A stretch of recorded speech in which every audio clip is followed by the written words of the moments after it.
If you want to keep up to date with all things Kingdom Hearts and this channel, then make sure to subscribe with notifications on.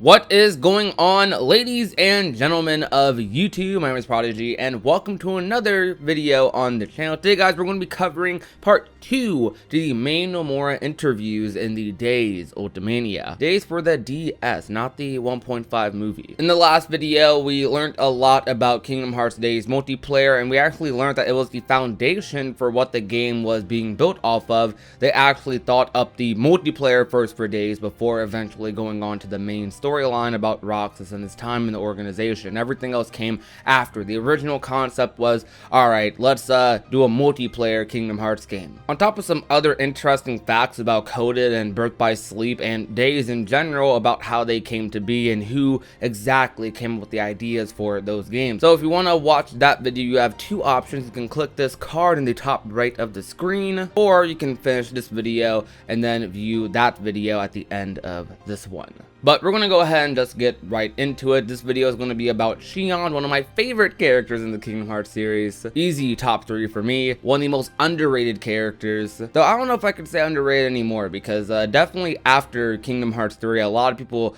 jumped on that Xion wave. Beforehand though, she was wildly underrated and not many people talked about her that much. I did, but not many other people. So it is nice now to see that Xion has definitely become one of the more popular characters in a post Kingdom Hearts 3 world.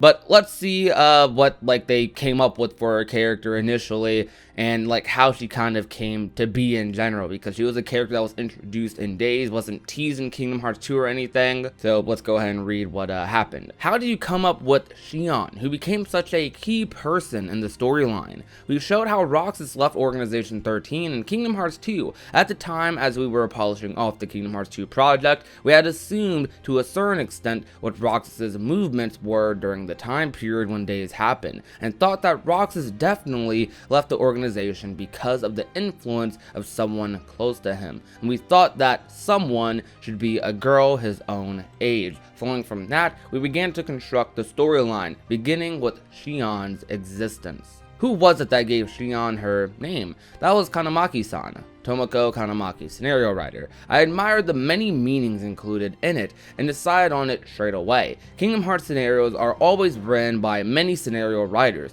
but I was troubled about who to ask this time, since this would be a continuation of the series so far. I couldn't ask someone without an understanding of the subject matter of Kingdom Hearts. Kanamaki-san had previously written novels for the Kingdom Hearts series, and I thought it would be good to work with her on the actual games. So this time, I asked her. Fun fact, by the way, for those of you that don't know what Xion's name means, when you search up the name meaning for Xion, it pops up that it's a Japanese word for tide and can mean I won't forget you or remembrance, which fits her character quite well. Okay, so this actually does confirm something that I was thinking about last video, or kind of softly confirms it, that they did actually think up a storyline for Roxas, of how he left the organization, of why he left the organization. So they were always planning to eventually tell that story. While in the last video, they kind of made it seem like it was a side thing compared to the multiplayer portion of Days. So maybe the concept of a Roxas story was meant to be on a console potentially. Who knows? It's also really cool that they got someone who worked on the Kingdom Hearts novels to write the scenario for Days. And to be honest, you can definitely see it in the storytelling, because Days is kind of written like how a novel would be written. I think it's just really cool because normally the novels, mangas, they're kind of side things, side ways to experience the story in comparison to the mainline games. They're meant to be a little bit more accessible if you don't have the money to pay for a full $60 game. Also, reading's fun. So it's really just cool that they got someone who works on the novels for the Kingdom Hearts series to work on one of the main games. But we're gonna go ahead and just continue. The creation of a 14th member caused quite a stir. When we first made the announcement, we had thought it would cause a stir. We were often told that it's strange to have a 14th member in Organization 13, and Saix talks about that in the game itself. How do you go about designing Xion's outward appearance? It was decided from the start that she would have a deep connection to Kairi, so she was based on Kairi with her hair changed a little. We were actually thinking of changing nothing but the color of her hair, but when designs were drawn up, her hairstyle was made quite a bit different too. Even the 3D polygon model's face is the same as Kairi's, apart from the hair. So if you look at the 3D models of Xion, Naminé, and Kairi, they have the same face and differ only in their hair, but unexpectedly have individual personalities. Also, Xion's voice actor is Risa Uchida, the same as Kairi, and bits of Kairi's theme tune are included in Xion's theme tune. Elements that showed there was a connection between the two. Truthfully, she's not unconnected to Kairi, but if I had to explain, we were thinking of trying to mislead people with things like, is Xion Kairi's nobody? This probably wouldn't work for people who'd played KH2, but on the other hand, we also aim to confuse them. If she isn't a nobody, what is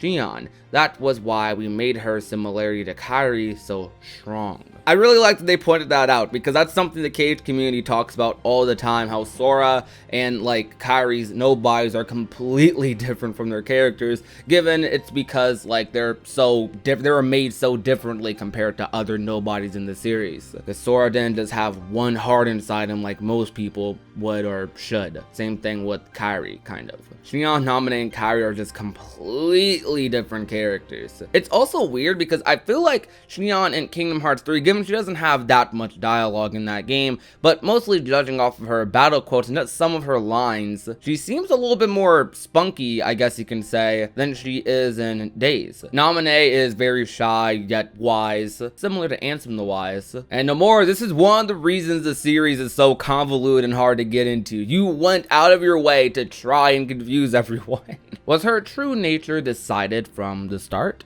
Yeah, at the start of development, I worked on the scenario with Kanamaki-san, Watanabe, scenario supervisor, and Ishida, planning director, and it was decided then. This is related to the misdirection from before. People who know the Kingdom Hearts series will think that the organization members are all nobodies, but it would be boring if she was really a nobody. So we thought about what we could do for her true nature. Xion's hood appears or disappears depending on who's looking at her. That was new. That was definitely something we wanted to do. We wanted people to go, huh? When Xion's hood appears and disappears in each cut. After finishing the scenario writing, I thought about it and asked Ishida to somehow prepare people for it happening in the event scenes. I tend to think the program failed to make the reason clear though. There were a lot of misunderstandings like that in the production of Days. The noise that was put over the reflections of Sora that appear on the bottom screen was something we'd been thinking about since the early stages of writing, but during debugging, we were often asked, is this a bug? So that is the end of the Xion segment for the main Nomura interview. That's definitely something that took me years to catch on to, because I definitely thought at first that her hood appearing and disappearing was like some weird sort of bug, but as I got older,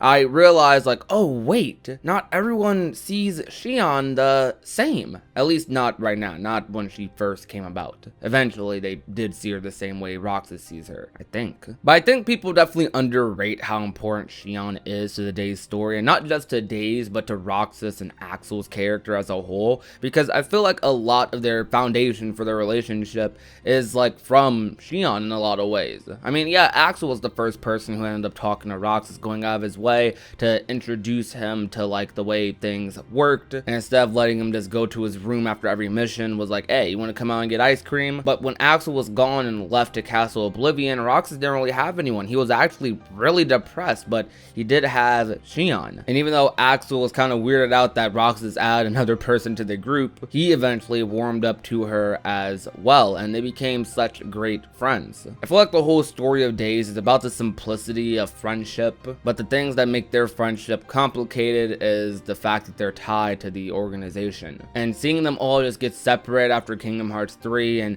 Axel chasing after Roxas in Kingdom Hearts 2, and helping Sora out in Dream Drop Distance to get his friends back, hopefully to see them again maybe, made that return in Kingdom Hearts 3 for all of them just so heartfelt. I absolutely loved it.